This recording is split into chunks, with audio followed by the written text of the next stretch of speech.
Hello everyone, welcome back to my channel and welcome back to another Sims 4 speed build. So in this video I am continuing my Fill the World series where I build houses on each of the empty lots in all of EA's worlds. So this time we are in Brindleton Bay. This house is called Woodland Cabin and it's built on the lot that's originally called, I believe it's called Dachshund's Creek, I want to say. Which, you know, excellent pun, I appreciate it. But yeah, so this is kind of like a remote woodland cabin, basically. So it's in the neighborhood that's like a little bit more of a rural or coastal feeling neighborhood. And this lot, and then there's another lot next to it that are both kind of off the beaten path a little bit. They're kind of removed from the hustle and bustle, I guess you could say, of the beachfront. So I wanted to build a house that was maybe designed more for Sims who kind of just prefer to be alone with their thoughts in the great outdoors. So normally I would build a lot like this, you know, in like a suburban residential area where you would have like a small front yard and then the house, and then there'd be like a decent sized backyard. Well, this house doesn't really have so much of a backyard because it's not up against like a road or a sidewalk or anything. So I specifically placed the house structure kind of in the far back left-hand corner of the lot, and then I fill it in eventually with trees, so it really does feel like it's very remote because there's a little like footbridge or like a footpath, I guess, going by it, and then there's also like behind it there's kind of an elevated highway bridge. So I wanted to, even though this house is not necessarily super remote, I got the feeling that maybe this house was originally a lot more remote, and then over time the structures and the roads and stuff have been built up around it. So, you know, I figured the Sims that are living here would probably appreciate having a little bit of extra privacy in the forms of having some trees and landscaping. And yeah, once it's all done, as you saw in the beginning, it is quite difficult to actually see this house. It is pretty remote. So, yeah, so it's a cute little cabin. I think it's about 40,000 simoleons, so it's pretty budget friendly. It's not technically like a starter home or anything, although I would say it's starter home sized, but you know, I like to decorate. What can I say? So, it didn't really stay in the starter home budget technically, but it's a 2-bedroom, 2-bathroom house with a kitchen and a living room. So there's not a ton to it, but I think it's a cute little house. I used a lot of stuff from the Seasons expansion pack, especially on the exterior of the house. I didn't really, you know, limit myself with packs or anything like that when I was building this particular house. So I don't remember exactly which ones it requires. I know that I have a lot of stuff from Parenthood in here. Just, I don't know, I really like the look of the stuff that came with Parenthood, and it fits like a more traditional styled house really, really well, I think. So I do tend to use it an awful lot. So yeah, so this is the kitchen. Originally, I did have the refrigerator up against the wall, and then I looked at where the handles on the refrigerator were, and I realized that in the real world, you would have the handles on the other side and you would just flip them, so that you could actually open up the refrigerator and get into it without being like crammed up against the wall. But in The Sims we can't do that, so I moved the refrigerator and put the stove where the refrigerator originally was. I also changed the color scheme of this kitchen quite a bit. I start off and I'm like, ooh, like, you know, it's a little bit of a smaller room. I was like, we could do white and it would make everything seem so much bigger. And then I realized, I don't know, I didn't really like the color of the white cabinets with that brown wood top so much, and it was hard for me to find that same shade of brown. And so eventually I changed everything into the blue cabinets, and then I changed the backsplash to be the blue tile that also came with Parenthood that goes really, really well with the blue Parenthood cabinets and countertops. And then eventually I decide, after trying to find like a color match of just a regular wall paint to go with the tile, I eventually just do the entire kitchen in that tile because I really like it.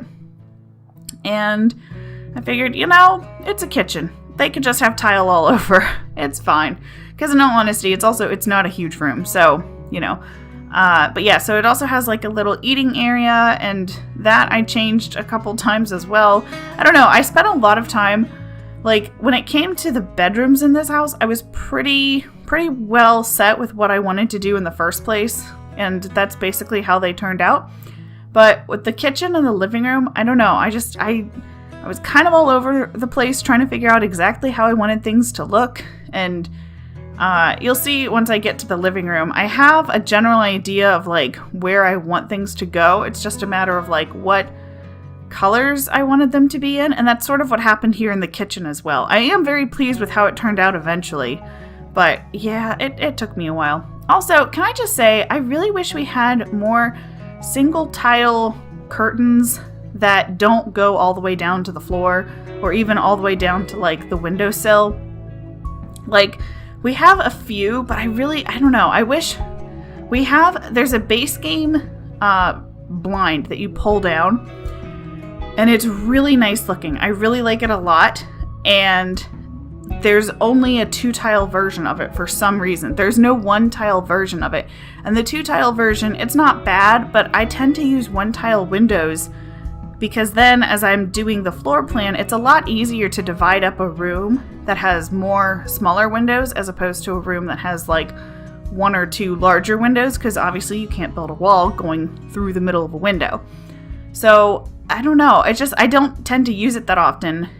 In a build that's, I think, coming out later this week, I've discovered that if I took that single tile vertical blind and shrunk it down using the Move Objects cheat, I could make it work. But I really wish we just had one that was just part of the game. Like, it's just sort of a strange thing to leave out, I think. I don't know. Also, my classic problem of the living room couch issue, where the couches, I think so many of the couches in this game just don't look comfortable or realistic at all. And this couch that I'm using here is kind of one of the only ones that I really like, and it only comes in 3 swatches, and the chair that goes with it doesn't have any like matching swatches. Like the tan color, there isn't a tan color that matches it. There's like a brown color that's like rust brown and kind of gross. So I wound up using, I think it's actually supposed to be like one of the trash or treasure chairs, there we go, from the City Living expansion pack. And thankfully there was a blue swatch, so I decided to go with a blue swatch for the walls in the living room as well as the kitchen, because, you know, kind of limited in my options there. But yeah, I don't know, I'm not holding my breath as far as furnishings are concerned when it comes to the new Get Famous expansion pack.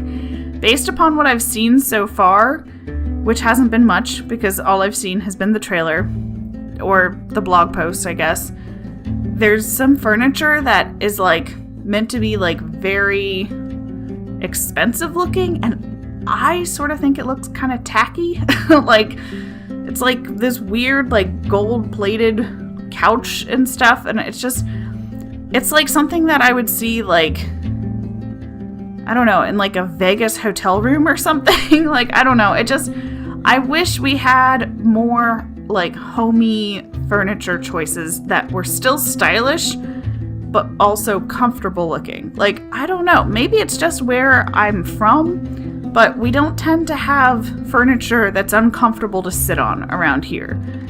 And I feel like they had opportunities to do that, and we got some in Parenthood and some in Seasons, but I don't know, I would have liked to have seen different choices. Like in the furniture in Parenthood, not all of the couch swatches have a matching love seat swatch, and that's the other thing that I don't understand. Like, why would you, if you have a furniture set, make matching swatches for the furniture that like all goes together? You know, like couch, love seat, chair, all should have matching color swatches. If you're not going to give us the ability to change our color swatches on our own with a color wheel, then at least give us all of the matching sets. Like, I'm so tired of finding like half-finished color swatches, because then it really does kind of limit what you can and can't do.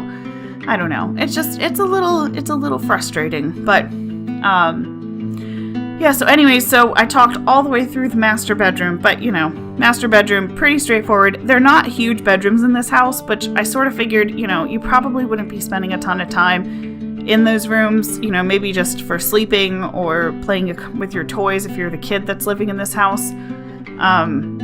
You know, but most of the time I sort of designed this house to be, let's hang out in the living room or the kitchen together or outside. And that's about it, you know. But yeah, so, and I decided to go with probably more of like a boy's bedroom. I don't know, because I am a girl and I tend to prefer girl looking things, I tend to default to girly bedroom choices. But I thought, you know, I'll branch out a little bit and do a boy bedroom instead. So, and of course, you know, I say boy bedroom, but really it could be for a girl. I don't know. I see the yellow and the orange and the blue, and my mind just sort of automatically goes to, oh, it's a boy. But, you know, it could go either way. It doesn't really matter. But yeah, so, and of course the master bedroom, I tried to go with like more, like just sort of like a kind of bland gray color scheme. It's not very exciting in there. But again, I sort of thought that if you're living in this house, you're probably not spending a ton of time in your bedroom except for like sleeping. And that's about it. So yeah, so outside I did a lot of like, not landscaping necessarily, but there's a lot of plants and trees. I tried to pick out stuff that would match the environment around it. So like a lot of the trees that I chose are trees that came with the Cats and Dogs expansion pack, which I love these trees. I was thinking about this earlier when I was going back through and editing the videos. I really like the look of birch trees, which are those trees with the white trunks on them. I don't know, I feel like having the white trunks really breaks things up a little bit. Like if you have a lot of trees, it can be easy to have everything but just green and brown, but having just one or two of the birch trees with the white really pops, and I don't know, I think it looks nice. But yeah, so again, you know, it's not necessarily like a yard that you would want to socialize in, but I made it so that it looked like you're in a lot more of a remote location than you actually are. Or maybe the house actually is in a remote location at one point and no longer is. But yeah, so anyways, that about wraps things up for the speed build. So if you would like to download the Woodland Cabin, you can do so by clicking the link in the description box below this video, which would be the easiest way, or you can also search for it on the Sims 4 gallery. Just make sure you select new first on the filters on the side, and then you have to search for either my username, which is Mrs. Tomato 1018, or for my hashtag, which is also Mrs. Tomato 1018. So anyways, I hope you guys have enjoyed this video. If you liked it, please give it a thumbs up. And if you haven't already subscribed to my channel, you can do so down below. I put up a new video 4 times a week. So thank you so much for watching, and I will see you all in my next video. Bye!